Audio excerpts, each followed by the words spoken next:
Hello everyone, welcome to my channel one step to success. कैसे हैं आप सभी?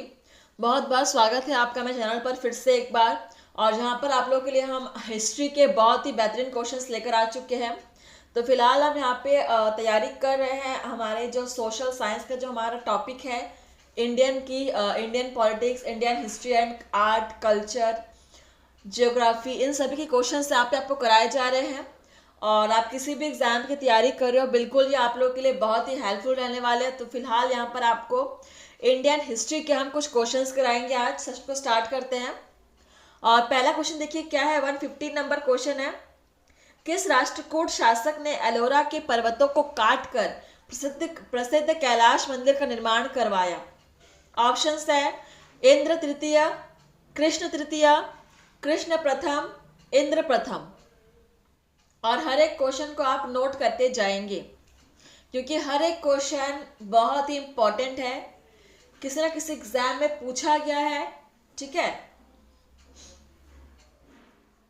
किस राष्ट्रकूट शासक ने एलोरा के पर्वतों को काटकर प्रसिद्ध कैलाश मंदिर का निर्माण करवाया था? अगर आंसर पता है तो आंसर कर दीजिएगा सभी। देखिए यहाँ पे राइट आंसर क्या हो जाएगा, कृष्ण प्रथम ने करवाया था। ठीक है, कृष्ण प्रथम ने ही प्रथम प्रसिद्ध कैलाश मंदिर बनवाया था एलोरा के पर्वतों को काट कर। Option C is correct. Next हमारा क्वेश्चन है 116। वातापी किसकी राजधानी थी? वातापी। ऑप्शन है पल्लव, राष्ट्रकूट, पांड्य, चालुक्य। शेष सारे नाम आपको सुनकर ऐसा लग रहा हो कि मुझे याद नहीं रहने वाले हैं। बिल्कुल आप सही सोच रहे हैं। आपको हिस्ट्री में जो आपके सन है, वर्ष है, नाम है, ये सब आपको इजीली याद नहीं होते। तो ज़रूरी है कि आप इनको डेली प्रैक्टिस कीजिए, नोट कीजिए कॉपी में, डेली आप पढ़िए, रिवीजन कीजिए। ठीक है, याद आपको ज़रूर होगा, बस आपको मेहनत करनी है, प्रैक्टिस करनी है। आंसर कीजिए इसका।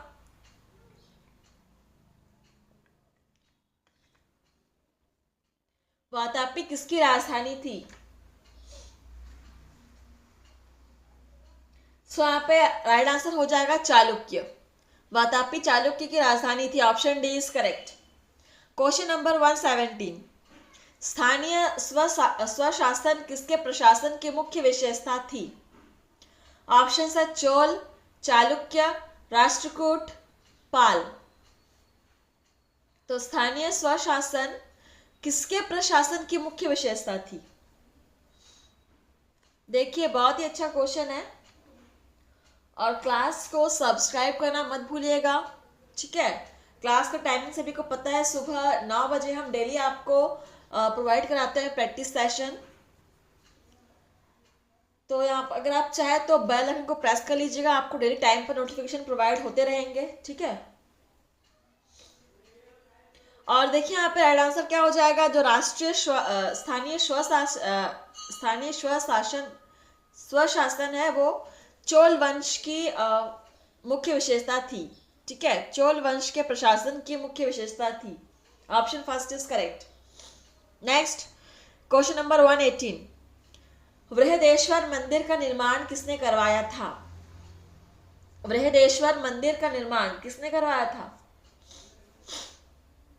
ऑप्शन है राजेंद्र प्रथम, राजेंद्र द्वितीय, राजराज प्रथम, कुलोत्तुंग प्रथम।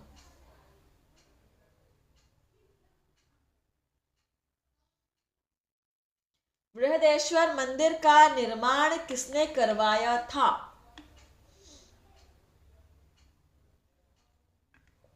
क्वेश्चन को नोट कीजिए।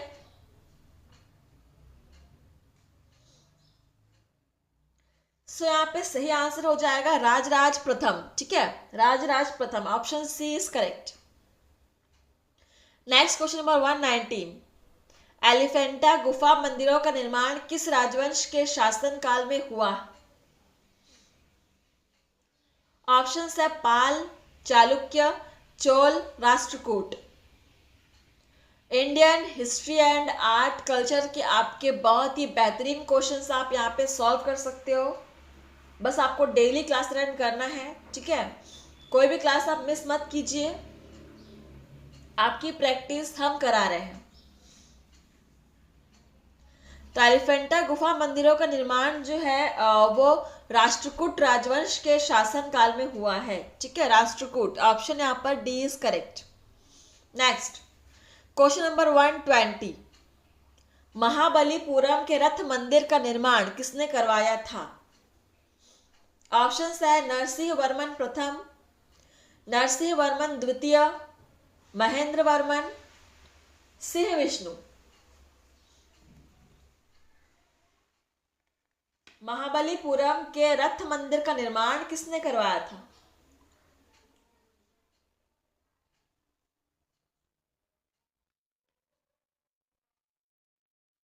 चलिए देखते हैं इसका आंसर क्या हो जाएगा। नरसिंह वर्मन प्रथम ने करवाया था महाबलीपुरम के रथ मंदिर का निर्माण। ठीक है, नरसिंह वर्मन प्रथम, ऑप्शन फर्स्ट। चलिए नेक्स्ट क्वेश्चन देखते हैं। 121 नंबर क्वेश्चन है आपका, कश्मीर में मार्तंड सूर्य मंदिर का निर्माण किसने करवाया था?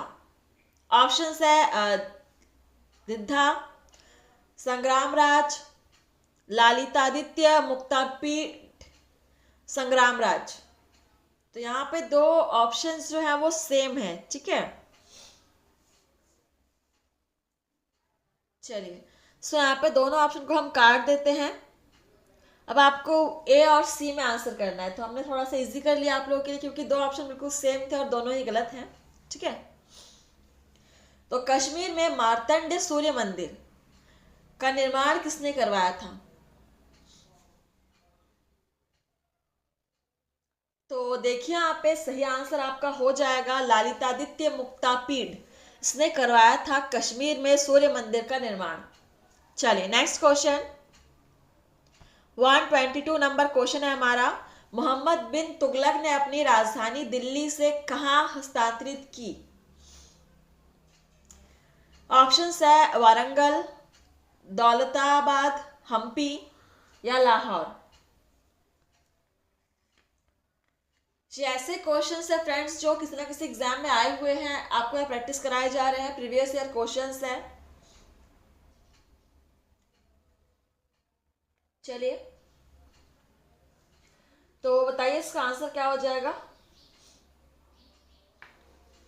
मोहम्मद बिन तुगलक को अपनी राजधानी दिल्ली से कहां स्थानांतरित की? तो मोहम्मद बिन तुगलक ने अपनी राजधानी दिल्ली से दौलताबाद में हस्तांतरित की थी। ठीक है, Daulatabad, option B is correct. हर एक क्वेश्चन को नोट करते चलिए आप लोग। नेक्स्ट क्वेश्चन है 123, निम्नलिखित में से किस सुल्तान को पागल कहा गया है? पागल। सो ऑप्शंस है नसीरुद्दीन महमूद, मुबारक खिलजी, मोहम्मद बिन तुगलक, उपरोक्त में से कोई नहीं। इनमें से किस सुल्तान को पागल कहा गया है? पागल, और पागल क्यों कहा गया है? ये भी तो एक रीजन है कि पागल नाम देने का क्या रीजन है। सो देखिए फ्रेंड्स यहां पर आंसर क्या होगा। नसीरुद्दीन महमूद को कहा गया है पागल। ठीक है, Nasiruddin Mahmud, option first is correct. और क्यों कहा गया है आप लोग सर्च करेंगे इसके बारे में, चीज़ों के बारे में सर्च कीजिए, खोज कीजिए, जानने की कोशिश करेंगे तो आपको हमेशा के लिए याद हो जाएंगी। 124 नंबर क्वेश्चन, तैमूर लंग ने 1398 ईसा में किसके शासनकाल में आक्रमण किया? ऑप्शन है नसीरुद्दीन महमूद, मुबारक खिलजी, खिज्र खां, बहलोल लोदी। चलिए बताइए इसका आंसर क्या हो जाएगा।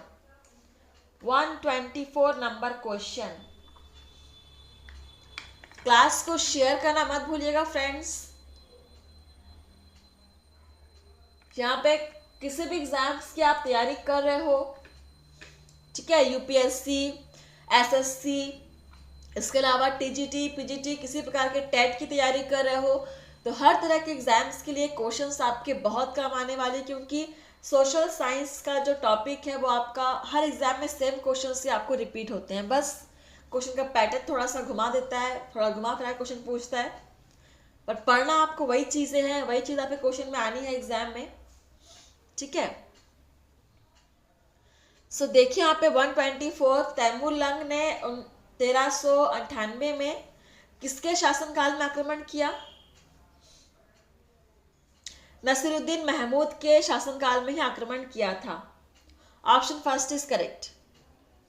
नेक्स्ट क्वेश्चन है आपका, ब्राह्मणों पर सर्वप्रथम जजिया कर किसने आरोपित किया?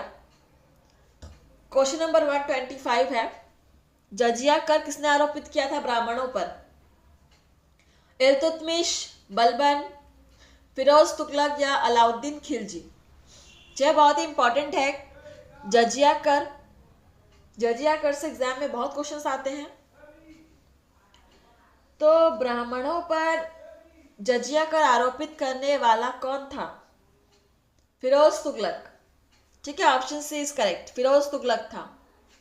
नेक्स्ट क्वेश्चन नंबर 126, सर्वप्रथम किस सुल्तान ने सिंचाई कर लगाया?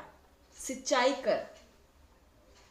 ऑप्शंस है फिरोज तुगलक, जलालुद्दीन खिलजी, गयासुद्दीन तुगलक, अलाउद्दीन खिलजी। इनके नाम सुनते ही आपको ऐसा लगता है कि बस ये क्या नाम है, तो मुझे कभी याद नहीं होंगे, लेकिन याद होंगे अगर आप प्रैक्टिस करेंगे तो। ठीक है, डेली प्रैक्टिस कीजिए, आपको सारे नाम याद हो जाएंगे। तो देखते हैं यहाँ पे आंसर क्या हो जाएगा। सर्वप्रथम किस सुल्तान ने सिंचाई कर लगाया? फिरोज तुगलक। इसी ने ब्राह्मणों पर जजिया कर लगाया और सर्वप्रथम सिंचाई कर भी लगाया। 127 नंबर क्वेश्चन, मोरक्को का यात्री इब्ने बतूता किसके शासनकाल में भारत आया था? इब्ने बतूता के नाम से एक गाना भी है, शायद आप लोगों ने अगर सुना होगा तो। ऑप्शन है अलाउद्दीन खिलजी, मोहम्मद बिन तुगलक, फिरोज तुगलक, उपरोक्त में से कोई नहीं। तो किसके शासनकाल में ये इब्ने बतूता नामक यात्री जो मोरक्को का है वो भारत आया था?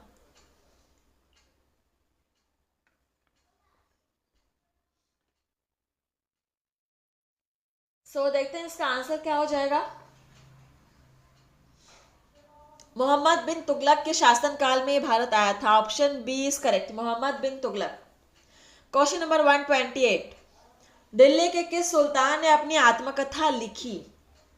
ऑप्शन है मोहम्मद बिन तुगलक, सिकंदर लोदी, फिरोज तुगलक या उपरोक्त में से कोई नहीं।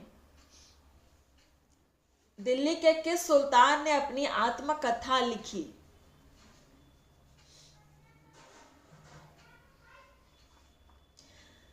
यहाँ पर सही आंसर क्या होगा आपका? फिरोज तुगलक। ठीक है, फिरोज तुगलक जो दिल्ली के सुल्तान है वो उन्होंने अपनी आत्मकथा लिखी थी। Option C is correct. Next question number 129, Gulrukhi के नाम से कौन जाना जाता है? गुलरुखी।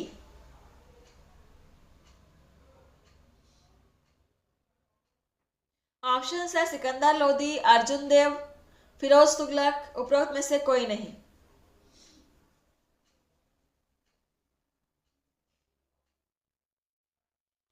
देखिए, गुलरुखी के नाम से हम किसको जानते हैं? सिकंदर लोदी को। यह भी इंपॉर्टेंट है, नोट कर लेंगे, स्टार मार्क कर लेंगे। गुलरुखी के नाम से जाना जाता है सिकंदर लोदी को। नेक्स्ट क्वेश्चन है 130, निम्न में से शाहनामा के रचयिता कौन है? शाहनामा। ऑप्शन है अमीर खुसरो, उतबी, अलबरूनी, फिरदौसी। शाहनामा के रचयिता।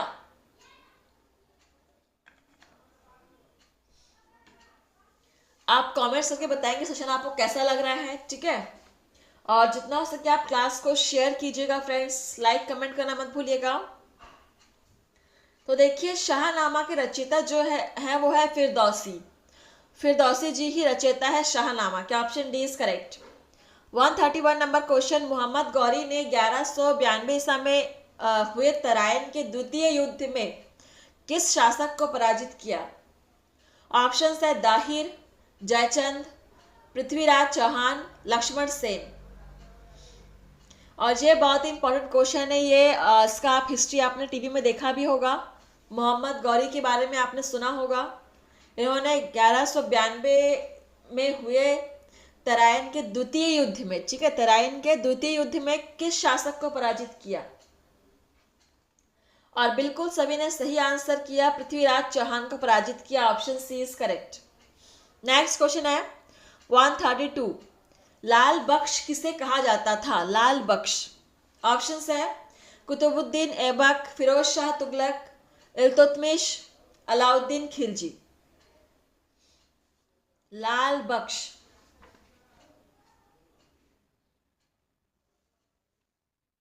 चलो तो देखते हैं इसका आंसर क्या हो जाएगा।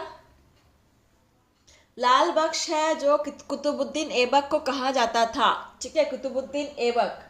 Option first is correct. 133 number question है आपका, कुतुब मीनार का निर्माण किसने पूर्ण करवाया? कुतुब मीनार का निर्माण किसने पूर्ण करवाया, मतलब किसने कंप्लीट कराया? ऑप्शंस है कुतुबुद्दीन ऐबक, इल्तुतमिश, फिरोज शाह तुगलक, सिकंदर लोदी। और कुतुब मीनार का निर्माण प्रारंभ किसने करवाया था, ये भी एक क्वेश्चन है। इसका आंसर आप ढूंढ के बताएंगे कि कुतुब मीनार का निर्माण प्रारंभ किसने करवाया था। सो फिलहाल इसका आंसर देखते हैं कि कुतुब मीनार का जो निर्माण है वो पूर्ण कराया था इल्तुतमिश ने, पूर्ण कराया था इल्तुतमिश ने। नेक्स्ट क्वेश्चन है आपका 134 और ये लास्ट क्वेश्चन है सेशन का। सिजदा एवं पाबोस प्रथा का आरंभ किसने किया? ऑप्शन है रजिया, आराम शाह, बलबन या अलाउद्दीन खिलजी। सिजदा और पाबोस प्रथा का आरंभ किसने किया? चलिए सो फ्रेंड्स, आप लोग कमेंट से बताएंगे आपने कितना स्कोर किया, कितना आपने क्वेश्चन का आंसर कर पाए हैं आप। और देखिए यहाँ पर सिजदा और पाबोस प्रथा का आरंभ बलबन ने किया था, ठीक है, ऑप्शन सी इज करेक्ट। तो सेशन आपका यहाँ पर समाप्त हुआ। धन्यवाद फ्रेंड्स, आप लोग ऐसे ही डेली आप लोग प्रैक्टिस करते रहिए और क्लास अटेंड कीजिए। तो आज के लिए इतना ही, आपका दिन शुभ हो। थैंक यू, धन्यवाद।